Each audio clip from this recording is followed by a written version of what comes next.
से बताया बहुत पढ़े लिखे थे, तो उन्होंने बहुत गरीब भी थे। नमस्कार। जीवी गुरुकुल की पाठशाला में आज शाहरुख खान के वालिद, जिसे मेरे वालिद नाम के पाठ में पढ़ा जाएगा। यह पाठ जितना विद्यार्थियों के लिए जरूरी है, उतना ही उनके अभिभावकों के लिए भी। पाठ में गुरु की भूमिका में है किंग खान के शब्द और पाठ का केंद्रीय विचार है शाहरुख खान के वालिद। जीवी गुरुकुल में इसे मेरे वालिद शीर्षक से प्रकाशित किया जा रहा है।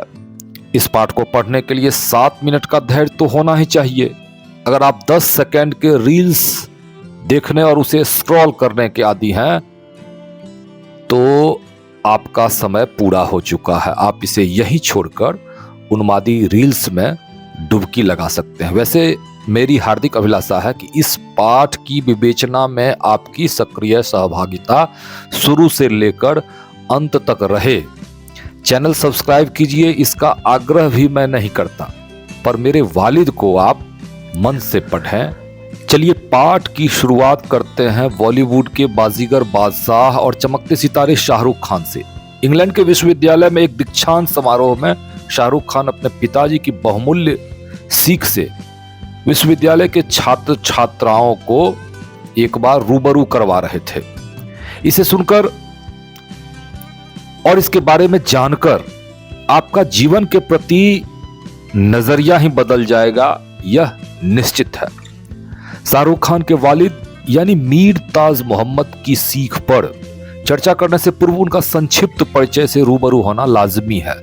किंग खान के पिताजी भारत छोड़ो आंदोलन के दौरान सक्रिय भूमिका निभाए, जेल भी गए और वो हम सबों के स्वतंत्रता सेनानी हैं। काफी पढ़े लिखे थे। दिल्ली विश्वविद्यालय से कानून की शिक्षा उन्होंने प्राप्त की और दिल्ली और हरियाणा के मुहाने पर स्थित गुड़गांव से वे लोकसभा चुनाव भी लड़े। यह दूसरा लोकसभा चुनाव था, पर इस चुनाव में उन्हें बुरी तरह हार का सामना करना पड़ा। वे एक के बाद एक कार्य करते रहे और लगातार उन्हें विफलता का जोरदार झटका लगता रहा। यह कहना कतई अतिशयोक्ति नहीं होगा कि वो जीवन भर संघर्ष करते रहे और संघर्ष करते करते इस दुनिया को गुड बाय कह दिया। अपने पिताजी को ही अपना वास्तविक हीरो मानने वाले शाहरुख बड़े ही रोचक तरीके से अपने पिता को लाइफ का जीवंत वर्णन करते हुए कहते हैं कि वे मोस्ट सक्सेसफुल फेलियर हर जन्मदिन पे इंसान कोई थे। पुरानी चीज मुझको दे दिया करते थे। शाहरुख के पिता उनके हर जन्मदिन पर हर पिता की तरह ही कुछ न कुछ गिफ्ट अवश्य दिया करते थे। क्योंकि किंग खान के पिता की आर्थिक स्थिति बेहद खराब थी, इसीलिए गिफ्ट में नई चीज के बजाय पुरानी वस्तु भेंट किया करते थे। पर वो इतना स्नेह से भेंट करते मानो दुनिया का सबसे अनोखा, अद्भुत, अनुपम और अमूल्य गिफ्ट हो। शाहरुख को 3 जन्मदिन पर 3 गिफ्ट दिए और तीनों गिफ्ट से बादशाह खान वो सब सीखे जो सैकड़ों किताबें मिलकर भी सिखला नहीं सकती। आज का अंक इसी तीनों गिफ्ट का विश्लेषण और संश्लेषण पर केंद्रित है। एक बार किंग खान को उनके पिता ने उनके जन्मदिन पर एक बेहद पुराने मुड़े तुड़े शतरंज दिए। इस शतरंज से उन्होंने जीवन के कई महत्वपूर्ण पाठ सीखे, जैसे शतरंज का सिपाही जो सबसे कमजोर होता है, पर उसमें उतनी क्षमताएं होती है कि अगर उसमें धैर्य, एकाग्रता व आत्मविश्वास हो तो वह अंत में सब कुछ बन सकता है। हाथी, घोड़ा, ऊंट और यहां तक कि राजा भी। अतः जिस कार्य को हम छोटा और तुच्छ समझते हैं, अगर हम उसे पूरी शिद्दत और मनोयोग से करें तो हमें सफलता के 7वें आसमान पर वह ले जा सकता है। इसी प्रकार जीवन की गति भी शतरंज के घोड़े की तरह ही होती है। सदैव हम आगे नहीं बढ़ सकते, कभी कभी फेलियर का भी हमें सामना करना पड़ता है और ऐसी स्थिति में हमें शतरंज के घोड़े की तरह अपना कदम पीछे खींचना पड़ता है।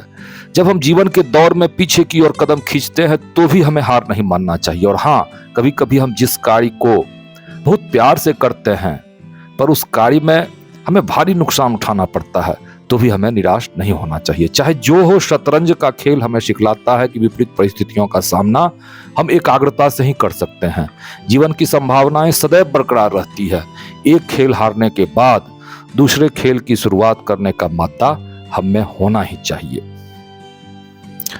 इसी तरह एक बार बादशाह खान को अपने अन्य जन्मदिन पर पिता से उपहार के रूप में टाइपराइटर मिला।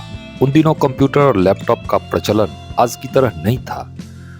शाहरुख इंग्लैंड के दीक्षांत समारोह में छात्र छात्राओं को बताते हैं कि टाइपराइटर पर टंकन करने के दौरान अगर आप बहुत मिस्टेक करते हैं तो आप कुशल टाइपिस्ट नहीं हो सकते, आप जीवन के दौर में पिछड़ सकते हैं। अतः हम जीवन में एक ही गलती बार बार ना करें। गलती ना हो इसके लिए बार बार हमें अभ्यास करना चाहिए, क्योंकि practice makes a man perfect. जो भी कार्य करें डिलीजेंस से करें। आप सदैव यह महसूस करें कि जो भी काम हमें आवंटित किया गया है वह हमारे लिए अमूल्य है, अतः उसे एक निष्ठता से और पूरे श्रद्धा पूर्वक करें। सफलता आपके कदम चूमेगी। इसी प्रकार एक जन्म दिवस के अवसर पर अपने पिता से किंग खान को एक पुराना कैमरा मिला जिसे तस्वीर खींच पाना मुश्किल प्रतीत होता था। सिर्फ इसके व्यू फाउंडर से अच्छी अच्छी तस्वीरें दिख भले जाती थी, पर खींचती तो बिल्कुल भी नहीं थी। इससे हमें यह सीख मिलती है कि हमारी जो भी हॉबी हो, जो भी क्रिएटिविटी हो, उसे भरपूर प्रश्रय दें। बहुत कम ऐसे लोग हैं जिन्हें उनके रुचि के अनुकूल काम मिलता हो, पर जिस कार्य में आपकी अभिरुचि हो उसे मरने नहीं दें। हालांकि यह कटु सत्य है कि दुनिया हमारी क्रिएटिविटी का उपहास ही करेगी, यह कटु सत्य है। आप अच्छा डांस अगर करते हो तो दुनिया आपको नचनिया कहेगी, आप किसी वाद्य यंत्र को बजाते हो तो दुनिया आपको भजनिया कहेगी, आप अच्छा गाते हो तो आपको गवैया कहकर आपको हतोत्साहित करने का भरसक प्रयास किया जाएगा। लेकिन इन उपहासों से हमें विचलित नहीं होना चाहिए। आप अपने सृजनात्मकता से उतना ही प्यार करें जितना आप अपने अच्छे मित्र से करते हैं। ये सृजनात्मकता आपको उस समय प्यार से आपकी पीठ पर हाथ रखकर सहारा बनेगी जब आप विफलता के दौर से गुजर रहे होंगे। एक एक कर सब आपका साथ छोड़ देंगे, पर आपकी सृजनात्मकता या आपकी हॉबी आपके दुख और एकाकी जीवन में सबसे बड़ा सहयोगी के रूप में उभरेगी। दुख की दरिया से आपको ये हॉबी निकालकर आनंद की जमीन मुहैया कराएगी। शाहरुख के पिता की इसी सीख का अगर हम गंभीरता से अवलोकन करें तो निश्चित रूप से हमारे जीवन में भी आनंदकारी परिवर्तन के बयार बहेंगे। जीवन के प्रति हमारा नजरिया बदलेगा और जीवन जीने की कला सीखेंगे। इस अंक में इतना ही। मिलते हैं फिर से अगले अंक में इसी तरह से रोचक और प्रेरक प्रसंग में। बने रहे जीवी गुरुकुल की पाठशाला में। ओम शांति।